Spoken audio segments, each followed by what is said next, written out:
Larry Nichols is our guest. Mr. Nichols is a man that I've grown to respect. He was a former member of the Bill and Hillary Clinton kitchen cabinet, if you will. He has a very rich history with respect to time with the Clintons. Mr. Nichols really knows where the bodies are buried. He's had a change of heart, of faith, he's a changed man, and he's now wants to tell the story of the Clintons. But more importantly, he wants to explain to everyone why it's important today and what we need to do to fight this machinery that is bearing down upon us. Ladies and gentlemen, Mr. Nichols is somewhat a little bit, not feeling too well right now, so I want you to keep him in your prayers. And anyone who comes forward with information like Mr. Nichols has, I would really like you to keep him in your prayers. Larry Nichols, welcome to the Hagmann and Hagmann Report. Thank you so much for joining us tonight. Hey, well, thank you, and thank you for the introduction. Gosh, I wish I thought as much of me as you just said. I guess the best thing I can say to people is when the question is asked, who is Larry Nichols? I was with the Clintons when they were first introduced to Arkansas running for governor. He was already Attorney General. The people that hired me, Mr. Whit Stevens and his brother Jack, they wanted him to become the boy governor. And so that's when I came on the case. And folks, I met him. He was, without a doubt, he was a challenge. Now, guys, I got to tell you, I was probably, this would have been mid-70s, so I would have been in my mid to late 20s when I met him. He was pushing 30. He wasn't quite yet 30. The young fool that I was, it was a challenge.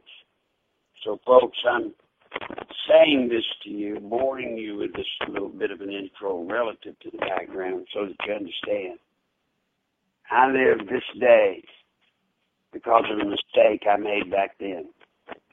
I am living proof to anyone that be careful what you do today because it may come back and haunt you later in life. So be careful what you do. When I met Bill Clinton, I realized the first night that we had a fundraiser for he and Hillary to introduce him to the farmers from northeast Arkansas, the wealthy farmers. This probably says it all about Bill and Hillary. We had the fundraiser scheduled for that night at 8 o'clock. Bill got there about 7:30. Literally from the moment he got to the restaurant, y'all, I would turn around, he would be gone. And waitresses would come up to me and say, would you please get him off of us? Because he was running around pinching them in the butt, or he was talking dirty to them or something. I mean, this was mid-70s, deep south. So I did everything I could to keep him chained in or corralled in a little bit. 8 o'clock got there, no Hillary. Remember, we were holding up people eating. And the people came from northeast Arkansas, so they had a pretty good drive if they weren't staying the night to get back home. 8 o'clock came, no Hillary, so nobody could eat. 8:30 came, no Hillary, so people couldn't eat. And it was a buffet thing, and management at the restaurant was saying, hey, you need to get on through this line. So we started the line. Finally, about 8:45, here she came. Hillary came. I turned to find Bill, couldn't find him. He was gone. So I was forced to approach Hillary by myself. I had not met her yet. When I went up, I immediately noticed the first Hillary Rodham that I ever met. Her hair was filthy. When you got within 10 feet of her, you could smell her. She had hairy legs, hair under her arms. She was wearing a muumuu, that was just like a sack dress, and she had on flip-flops. And this was a semi-formal meet and greet for the prospective First Lady of Arkansas. Now, Wow. That's bad enough, what I just told you, but as I got closer, I noticed around her neck, the thing that still haunts me today, and I see it just like I did that day. She had a chain like the chain dog tags have. It wasn't dog tags, it looked to be like what you see today. Reporters have a press pass. and it's attached to some chain. Well, this looked like that. But I couldn't read it. As I got closer, I could read it. When I got up to her, that card around her neck on that chain said she was a proud member of the United States Communist Party. There. Wow. Yeah. Wow. I didn't really say wow. I turned to her and I said, Miss Clinton, I'm not Clinton. I said, Miss Clinton. She said, I'm not Miss Clinton. You can call me Miss Rodham. She's married to Bill, but it was a hippie thing, and she wasn't going to take his name. I tried to mention that card around her neck, and to my shock, she yelled out, Bill, get this SOB, she didn't say SOB, out of my blanking face. She was the first woman, y'all, I ever heard use the F word, literally, and she screamed it out loud. This is Deep South, guys, in the mid-'70s.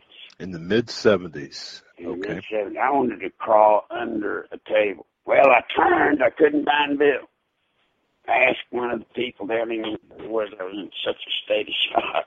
And this woman came up to me and said, Mr. Evans, you've got to get to him. He's in the woman's restroom with the waitress. I'm just going, oh, God. I tried to send somebody to go get him. About that time, she hollered it out the second time, louder. Now, guys, when she hollered it that second time, I kid you not, you could hear a pin drop run. And everybody was just aghast. Everybody was just trying to breathe. It was horrible. Still no Bill. She hollered it a third time, and it was just so loud. And I promise you, folks, you could have heard a feather fall. Well, Bill comes around the corner. I'm ready to call it off. I'm ready to call it quit. The best we could do was get a man I had not yet met. His name was Webb Hubble. Best we could do was get Hubble to get her out of the building. She left. We introduced Bill, and he talked to the people. And that night I noticed one thing. The one thing I noticed that night, Bill had this ability to win these dang people over in spite of what had just occurred.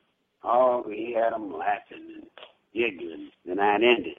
Now, y'all, that was the first meeting I had with Hillary Rodham Clinton. But he was going to be the youngest governor in our history if we could pull it off. And I want everybody in this audience to see as best you can that visual. That's why I hope I painted as good a picture with words as I can. And I was told that night by Bill that she hated bathing. She hated taking baths. Oh. Bill told me. Wow. Because I thought she had been doing something and just had failed to take a bath and just got there in the nick of time. And please don't let her come like that anymore. So she don't like to take baths. And she didn't think it was necessary for her to have to shave her legs and her underarms. Men didn't.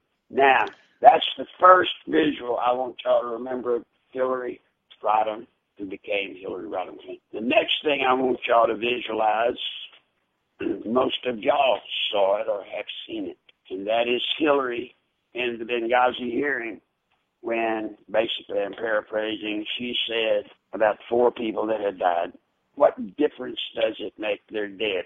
Yes. The way she said that, the coldness in which she said that is Hillary. That, Doug, is the Hillary I knew every day during the 10 so years that I was with him. Every day, that was the Hillary. She was the coldest woman. She was probably the coldest individual I had ever been around. She did not believe in the art of, just getting along. She didn't. With all due respect, people have accused us of, misleading Americans. I can say I would recommend highly. It is our job to do everything we can to kill some Americans. They attacked, they killed our people. There are questions being raised. Now, was information developing, understanding what was going on? Would we reach conclusions later that weren't reached initially? Because even today, what difference at this point does it make? The fact is, it is our job to kill some Americans. With all due respect,